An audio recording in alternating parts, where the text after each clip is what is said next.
Headlines के बाद खबर तफसील के साथ। छत्तीसगढ़ के दंतेवाड़ा में नक्सलियों ने एक बड़े हमले को अंजाम दिया। इस हमले में 11 फौजी जवान शहीद हुए हैं। दंतेवाड़ा के आरनपुर में नक्सलियों ने डिस्ट्रिक्ट रिजर्व गार्ड फोर्स को ले जाने वाली गाड़ी पर आईईडी हमला कर दिया। शहीद फौजियों में 10 डीआरजी के जवान और एक ड्राइवर शामिल हैं। सीएम भूपेश बघेल ने कहा है कि नक्सलियों को बख्शा नहीं जाएगा। ये वाकया इंतहाई अफसोसनाक है। उन्होंने कहा कि नक्सलियों के खिलाफ हमारी लड़ाई आखिरी मरहले में है। वहीं साबिक वजीर आला रमन सिंह ने भूपेश बघेल पर हमला बोला है। उन्होंने कहा कि हर हमले के बाद बघेल यही बात कहते हैं, लेकिन कोई ठोस इकदाम नहीं उठाए जाते। इस प्रकार की जानकारी है और ये बेहद दुखद है।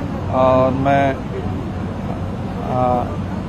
जो हमारे जो जवान शहीद हुए हैं उसके परिवार के प्रति संवेदना व्यक्त करता हूं। लेकिन जो ये लड़ाई है वो अंतिम दौर पे चल रहा है और नक्सलियों को किसी सूरत में छोड़ा नहीं जाएगा और निश्चित रूप से उस योजनाबद्ध ढंग से बना के ये नक्सलवाद को ही समाप्त करेंगे। मुझे लगता है कि आज भी इंटर स्टेट ज्वाइंट ऑपरेशन की जरूरत है। जब तक इंटर स्टेट ज्वाइंट ऑपरेशन नहीं होगा समूल नष्ट नहीं किया जाए। इस प्रकार के रोड ब्लास्ट का पूर्वानुमान लगाना तो सही में कठिन होता है। कोई अनुमान नहीं लगा सकता कि पूरे छत्तीसगढ़ में दंतेवाड़ा में कहाँ पे बारूदी सुरंग बिछी है, ये कहना कठिन रहता है। मगर सर्चिंग ऑपरेशन को और तेज करने की आवश्यकता महसूस होती है कि ज़्यादा से ज़्यादा सर्चिंग ऑपरेशन होंगे तो नक्सली पीछे हटेंगे और सावधानी रहेगी।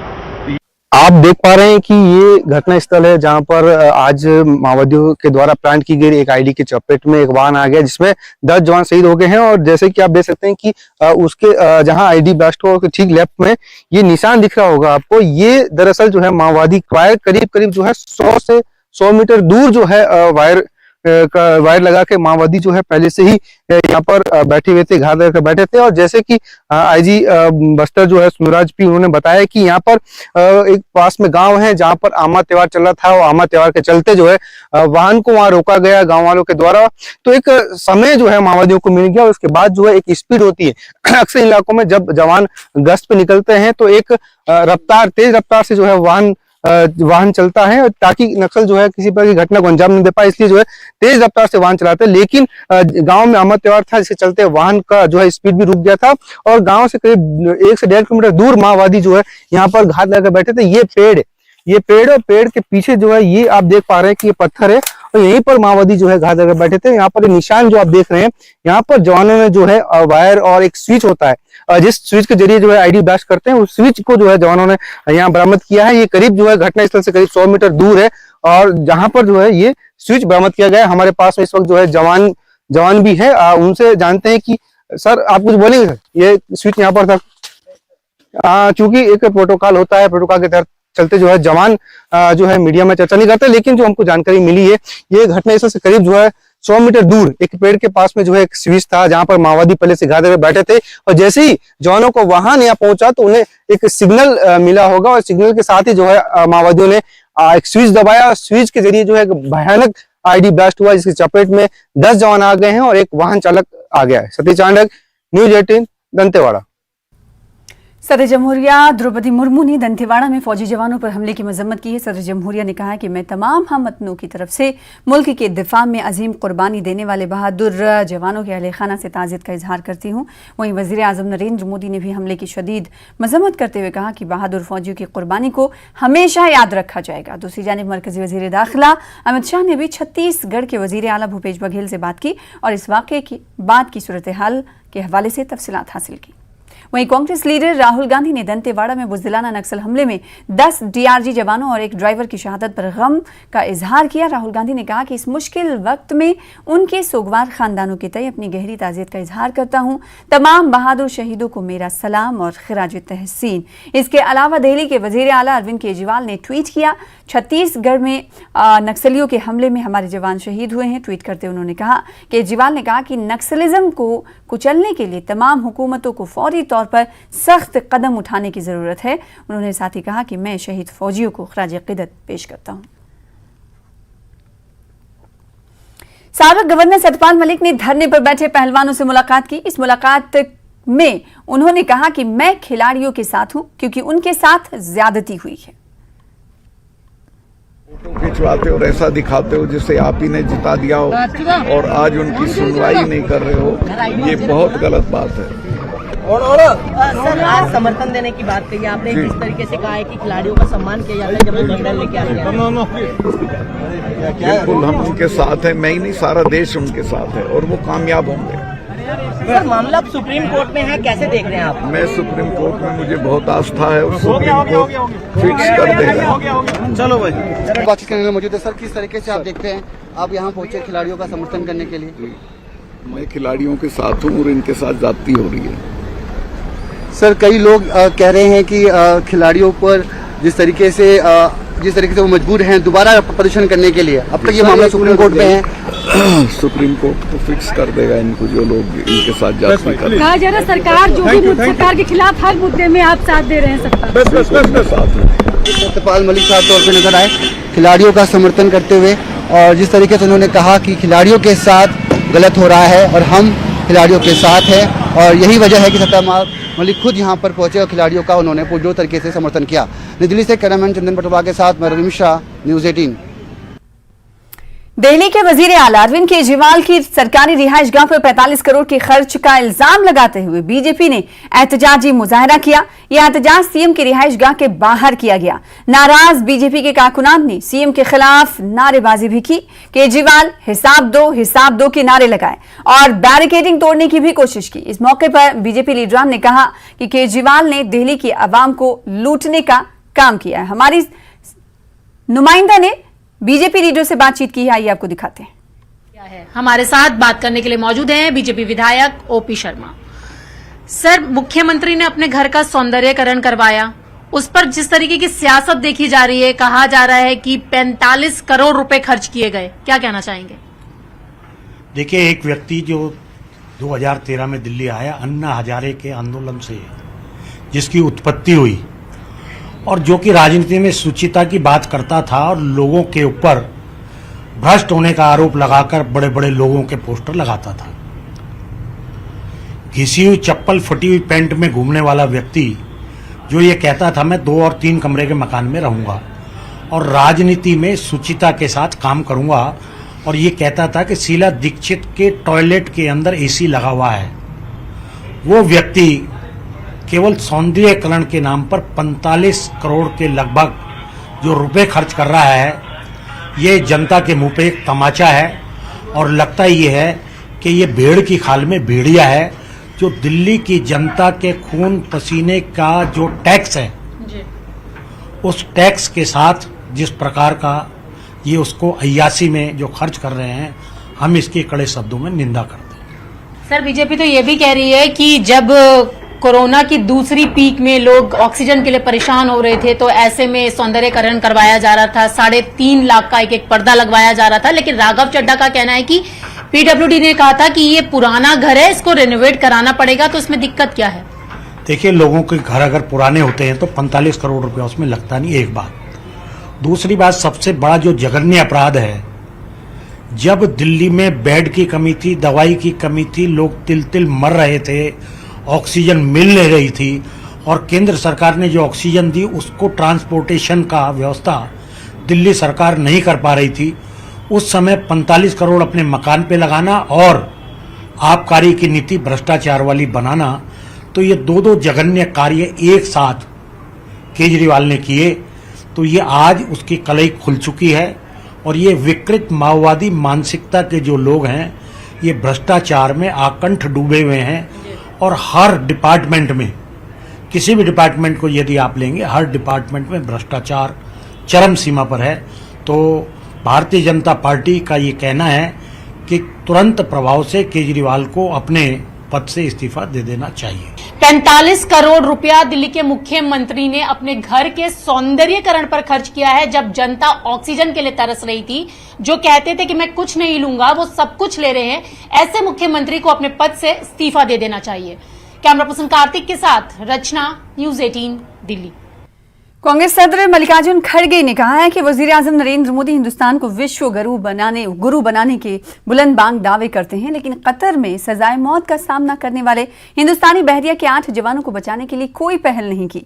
खड़गे ने कहा कि हुकूमत हिंद इन्हें बचाने के लिए इकदाम क्यों नहीं कर रही है। उन्होंने कहा कि मुल्क के बहादुर जवानों को रिहा कराया जाए और वजीर-ए-आजम इस सिलसिले में पहल करें। वाज़ेह है कि हिंदुस्तानी बहरिया के 8 साबिक फौजियों को गुज़िश्ता साल अगस्त से कतर में कैद तन्हाई में रखा गया है और उन्हें सजाए मौत का सामना है।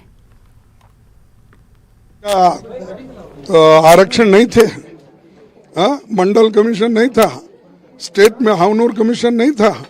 अरे आरक्षण तो सबसे पहले कर्नाटक ने दिया है और आप उसको क्यों उछाल रहे हो, लोगों को क्यों भड़का रहे हो? ये तो भड़काने की बात है। अभी हमारे कोई दोस्त ने एक पूछा कैसा करेंगे, अभी थोड़ी योजना जो बनाते हैं पहले ही कहते हैं, तो हम किस ढंग से करना करेंगे और कानून के तहत वो बिठाना है बिठा। पूरा मुल्क एक गुलिस्तान की मानिंद है। बेंगलुरु के दौरे पर आए कश्मीर के मारूफ शायर और अदीब प्रोफेसर मोहम्मद जमा आजुर्दा ने इन ख्यालात का इजहार किया। बेंगलुरु में साहित्य अकादमी के तहत मुनक्किदा कन्नड़ा मुसन्निफीन के साथ तबादले ख्याल की नशिस्त में मोहम्मद जमा आजुर्दा ने तहजीब तमद्दुन अदब कल्चर पर तफसीली गुफ्तगू की। प्रोफेसर मोहम्मद जमा आजुर्दा की साहित्य अकादमी अवार्ड याफ्ता किताब का बेंगलुरु के प्रोफेसर आनंद उपाध्याय ने कन्नड़ा जबान में तर्जुमा किया है। मोहम्मद जमा आजुर्दा ने मौजूदा समाज में आई तब्दीलियों, तसव्वुफ, वचनों पर भी रोशनी डाली। तौर पे हर जगह इंसान रहता है, इंसान के मसले एक ही हैं। उसे भूख लगती है, उसको खाना चाहिए। उस पर कोई जुल्म करता है तो उसको वो रोता है, वो अफसोस करता है। उसको कोई एनकरेज करता है तो वो उससे खुश होता है। ये सब मसाइल हर जगह हैं और बाज़ चीज़ों की कमी वहाँ भी है, बाज़ चीज़ों की कमी यहाँ भी है। ऐसा नहीं है कि पूरे मुल्क में कोई बिल्कुल आइसोलेशन में रहता है, ऐसा नहीं है। एक जगह एक चीज़ की फरावानी है, दूसरी जगह दूसरी चीज़ की फरावानी है। और यही तो इस बाग का समझ लीजिए कि मुख्तलिफ रंगों के फूल हैं जो इस पूरे मुल्क को एक गुलिस्तान बना देते हैं। So that way he has got a broader view of life, of the society, and he says that as old people we carry a lot of baggage and the youngsters do not have any baggage. There's a change in cultural approach from older generation to younger generation. That's what he told. And basic ethics and values of life in Kashmir and Karnataka are one and the same. There are similarities, commonalities, and the culture has flourished here and also there. जो परिंदे बुलबुल का नाम लिया गया है, बुलबुल चारों तरफ से आकर बसते हैं, बहुत ज़्यादा उनकी आबादी हो गई है, चहचहाते रहे हैं और बहुत ही अच्छा माहौल है, बड़ी खुशगवार ज़िंदगी जब गुजार रहे हैं तो पता नहीं कहाँ से गैर महसूसाना तरीके से कुछ गिद्ध भी आ जाते हैं, कुछ वल्चर्स भी आ जाते हैं, कुछ ऐसे कुछ बात बताई गई वहाँ पर। इसका मतलब यह है कि एक पुरसुकून माहौल को बर्बाद करने के लिए चारों तरफ से लोग आते हैं, बाहर से आते हैं और यहाँ का माहौल बिगाड़ कर अपना उल्लू सीधा करके यहाँ के लोगों को तबाह व बर्बाद करके बस अपने रोटी पे दाल खींचने में मसरूफ हो जाती है। वो एक बात आई। मध्य प्रदेश के इंतखाबी साल में आवाम के दिल जीतने के लिए हुकूमत हर रोज नए ऐलानात कर रही है। महाकाल लोक के बाद वजीर आला शिवराज सिंह चौहान अब राम राजा लोक, वनवासी राम लोक, देवी लोक, सिलखन लोक और मां पिताम्बरा कॉरिडोर दतिया में तामीर करने का ऐलान कर चुके हैं। वजीर आला शिवराज सिंह चौहान ने इन ऐलानात के बाद ओमकारेश्वर में एकता धाम, एकात्म धाम और जाम सामली में हनुमान लोक भी तामीर करने का ऐलान किया है।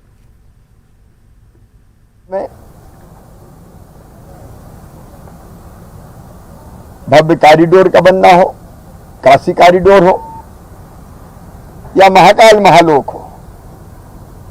अब मध्य प्रदेश में तो महाकाल महालोक के बाद राम राजा लोक भी बनेगा, वनवासी राम लोक भी बनेगा, देवी लोक सलकनपुर में, मां पीताम्बरा जहां विरासती दतिया में भाभी कॉरिडोर बनेगा। अलग अलग स्थानों पर आप सब जानते हैं, विशेषकर ओंकारेश्वर में एकात्म धाम बन रहा है। आदिगुरु शंकराचार्य जी के दर्शन को जन जन तक पहुंचाने के लिए हम प्रयत्नरत है। और मेरा विश्वास है भौतिकता की अग्नि में दग्ध विश्व मानवता को शाश्वत शांति के पथ का दिग्दर्शन अगर कोई कराएगा तो भारत का यही दर्शन कराए। ब्रेक के बाद एक बार फिर से आपका इस्तकबाल करते हैं। मध्य प्रदेश में इंतखाबी साल के नजदीक आते ही किसानों के मसाइल और उनको मिलने वाली सरकारी सहूलियात को लेकर बीजेपी और कांग्रेस के बीच सियासी घमासान शुरू हो गया है। एमपी पीसीसी चीफ और साबिक वजीर आला कमलनाथ ने शिवराज सिंह हुकूमत को तनकीद का निशाना बनाते हुए कहा है कि शिवराज हुकूमत में किसानों की आय तो नहीं बढ़ी, हाय बढ़ गई है। वहीं वजीर आला शिवराज सिंह चौहान ने कमलनाथ पर जवाबी हमला करते हुए कहा कि कमलनाथ क्या जाने किसानों का हाल, उनका खेती से वास्ता क्या है। जिन्होंने किसानों को गुमराह करने की कोशिश की और किसान गुमराह नहीं हुए तो वो हाय हाय करेंगे। की आय नहीं बढ़ी है, हाय बढ़ी है।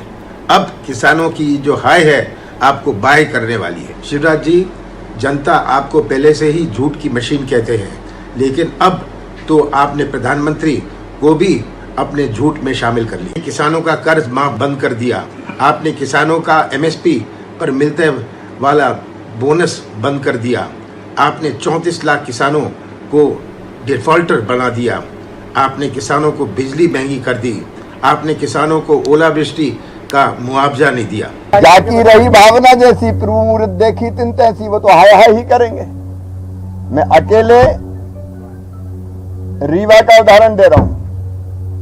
गेहूं का उत्पादन 4.5 गुना हो गया, जाके देख लें। धान का उत्पादन 5.5 गुना हो गया, सरसों का उत्पादन 35 गुना हो गया, मूंग का उत्पादन 7 गुना हो गया। अब कमलनाथ बेचारे किसान की बात क्या जाने भाई।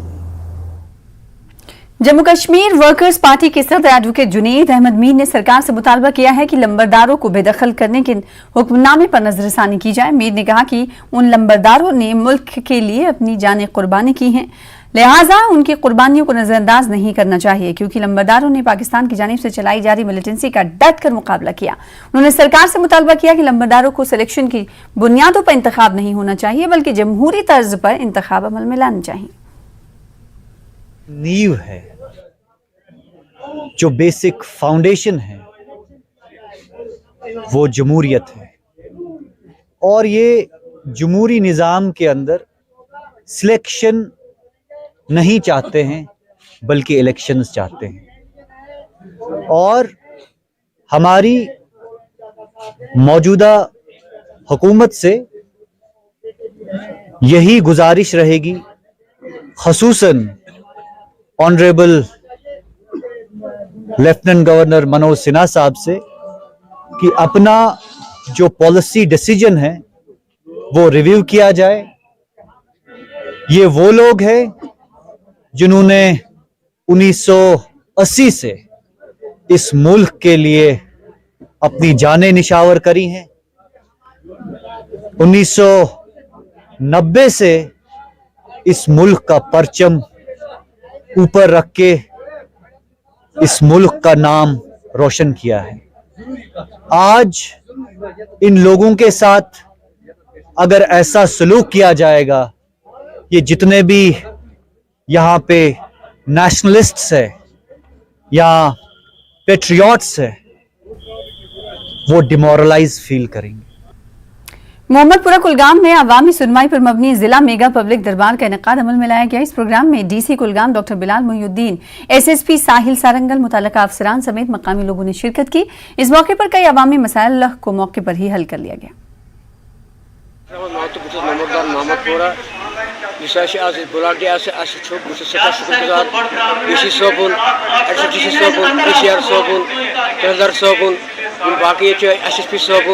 तमाम अफसरों शुक्र गुजर की लट आज सन मोहम्मदपुर ब्लॉक लुगमुत सठा उम्मीद कि डिमांड त्राई ब्रोट पे इंशाल्लाह उम्मीद कि डिमांड गन पूर और आगे ब्रोट कुछ रोज अमिच नवियत ये प्रोग्राम बनन तो अम रोज बेहतर सठा शुक्रगुजार अफसर साहब खासकर डी सी साहब सारे अफसर साहब शुक्रगुजार। इससे पता चलता है कि लोगों को एक्सपेक्टेशंस एडमिनिस्ट्रेशन से हम कोशिश करते हैं कि एक्सपेक्टेशंस को पूरा किया जाए।